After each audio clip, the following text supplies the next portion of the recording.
Umabot sa 8 matataas na kalibra ng baril ang isinuko sa mga otoridad ng 11 bayan sa Maguindanao del Sur.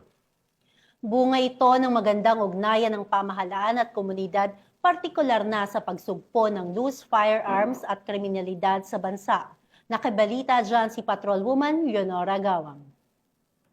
Anong mataas na kalibre ng armas ang voluntaryong isinuko ng mga residente ng Gindulungan, Maguindanao del Sur sa ilalim ng Small Arms and Light Weapons Program, katuwang ang lokal na pamahalaan nito lamang ika-3 ng Nobyembre taong kasalukuyan.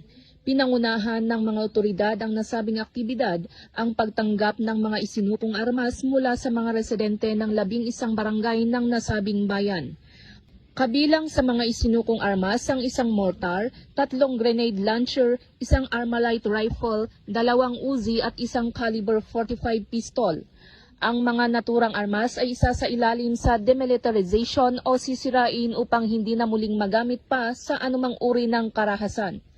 Layunin ng programang ito na mapanatili ang kapayapaan at seguridad sa mga komunidad at mahikayat ang publiko na maging katuwang ng pamahalaan sa pagwawakas ng paglaganap ng loose firearms sa rehiyon.